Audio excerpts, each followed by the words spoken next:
La chaire de recherche industrielle sur l'éthanol cellulosique et les biocommodités a été créée en 2007. C'est une initiative du ministère de l'Énergie et des Ressources naturelles du Québec avec 3 partenaires industriels, soit Enerkem, CRB Innovation et Ethanol Greenfield. C'est une chaire privée, mais quand même, on bénéficie de financement de différents organismes comme le CREBIC, le MITAX, le CRSNG et bien entendu BioFuelNet.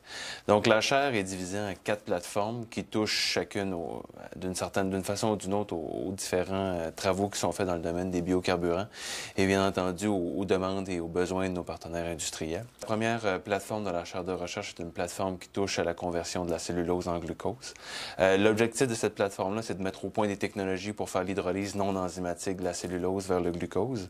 Et l'objectif principal et le final de cette phase de la chaire va être de créer un pilote où on va faire la conversion, un pilote d'une capacité de production de 100 000 litres d'éthanol par année. La plateforme 2 est dédiée aux hémicelluloses et à la lignine. Donc, les hémicelluloses et la lignine, c'est des trucs qui composent également la biomasse lignocellulosique. L'objectif est de convertir ces macromolécules en produits à valeur ajoutée. Dans le cas des hémicelluloses, on regarde pour faire une conversion vers le furfural dans un premier temps, puis vers d'autres produits à valeur ajoutée en utilisant le furfural comme pierre angulaire synthétique vers d'autres molécules. L'objectif de cette plateforme-là, on devra livrer à la fin du mandat une plateforme qui aura une capacité de production de 15 000 litres de furfural par année. Et bien, on est en train de travailler là-dessus également. Également, dans la plateforme 2, on va travailler sur la lignine. C'est le polymère à base d'aromatiques le plus important sur Terre, donc devient très intéressant de le valoriser. Donc, la lignine, l'objectif de la chaire est de faire une conversion. Dans un premier temps, on va dépolymériser la lignine pour faire des monomères et des oligomères. Et l'objectif ultime, c'est de convertir les oligomères en carburant pour l'aviation.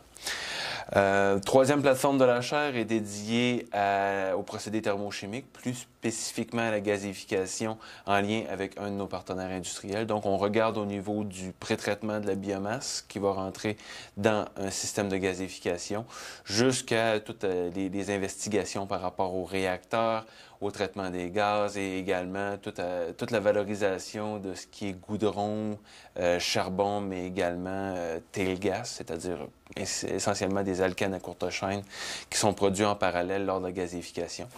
Dans la plateforme 3, on est aussi impliqué sur la partie catalytique où on va utiliser le gaz de synthèse qui est un intermédiaire ou un bloc de base pour faire des synthèses par la suite. Donc, on va utiliser ce bloc de base-là pour faire différentes conversions en fonction des besoins et des demandes de nos partenaires industriels.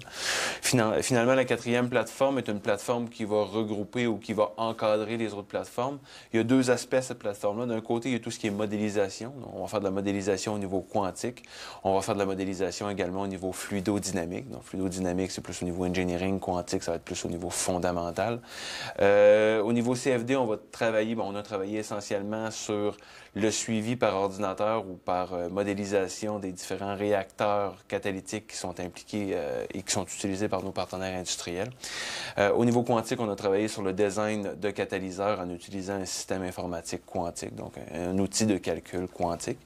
Et l'autre facette de la plateforme 4, ça va être tout ce qui est quantification et techniques analytiques dédiées aux procédés. Donc, non seulement on va permettre la quantification de tous les travaux qui sont faits au laboratoire, mais on va aussi développer des outils pour pouvoir être utilisés en ligne. Donc, on va fournir les plateformes, mais également les outils analytiques qui permettront éventuellement de faire toute la quantification qu'on aura besoin de faire.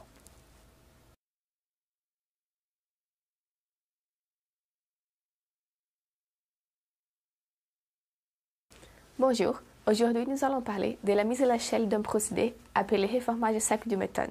Donc tout d'abord, qu'est-ce que c'est le reformage sec du méthane?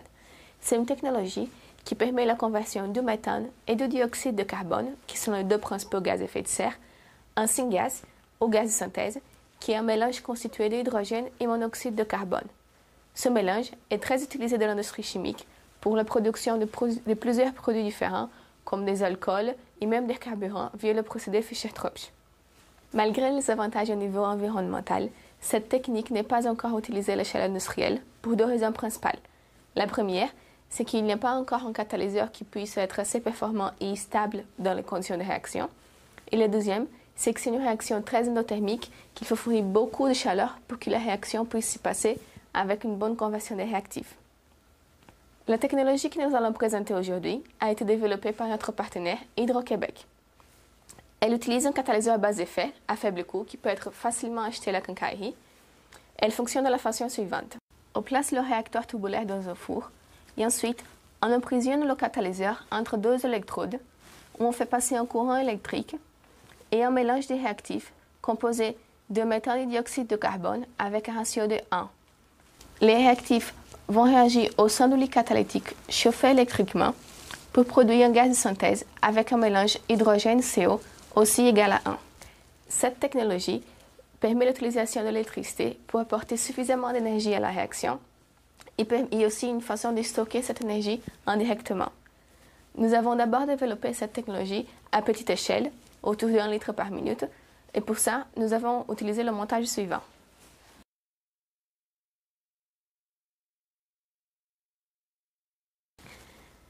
La température de la réaction est contrôlée par 3 thermocouples placés dans le four qui vont garantir une température homogène tout au long du réacteur.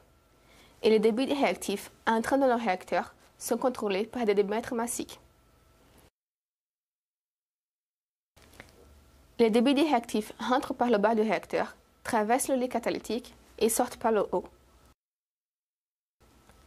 Le réacteur tubulaire utilisé ressemble à ceci, où nous pouvons voir les deux électrodes et les thermocouples placés dans le réacteur pour la mesure de la température au sein de la réaction. Ensuite, les gaz de synthèse produits, ainsi que le méthane et le dioxyde de carbone non convertis, sont analysés par chromatographie en phase gazeuse.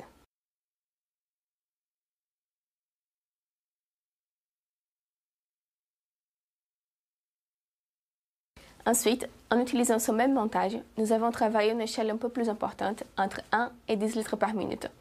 À ce stade, nous avons rencontré deux problématiques majeures. La première était le mélange des réactifs. Pour ça, nous avons installé un static mixeur où les gaz rentrent dans le mixeur, se choquent contre le lame, ce qui provoque une turbulence et améliore le mélange des réactifs. Et nous avons également fabriqué un mixeur fait maison que nous installons à l'intérieur du réacteur, ce qui favorise aussi le mélange des réactifs. La deuxième problématique était d'apporter suffisamment de chaleur à la réaction pour qu'elle puisse passer avec une bonne conversion des réactifs à des débits élevés. C'est ici que l'utilisation d'un courant électrique devient de plus en plus intéressante parce qu'il apporte suffisamment de chaleur pour l'activation du catalyseur et aussi pour la réaction. L'objectif majeur de ce projet, c'est de travailler à une échelle encore plus importante, autour de 40 litres par minute. Pour ça, nous avons conçu un nouveau pilote qui ressemble à ceci. Ce pilote a dû être réfléchi d'une façon à minimiser les problématiques de mélange de réactifs et de chauffe du réacteur. Pour ça, nous avons fait une préchauffe plus longue, où chaque réactif est préchauffé dans une ligne de gaz séparément et il se rencontre dans une chambre de mélange en amont du réacteur. De plus, afin de développer un réacteur assez flexible au niveau de différents débits et de temps de séjour, le pilote était conçu d'une façon que le diamètre du réacteur soit variable. Actuellement, nous avons fini l'assemblage de ce pilote et nous allons bientôt pouvoir commencer à la mise en service de ce pilote. À cause des problématiques énergétiques et environnementales, le reformage du méthane attire de plus en plus d'intérêt, surtout parce qu'il peut être couplé à d'autres technologies comme la gazification de la biomasse pour augmenter la production de gaz. Il peut même permettre la valorisation du biogaz et des courants industriels riches en CO2. Donc, cette technologie devient une option intéressante pour l'avenir.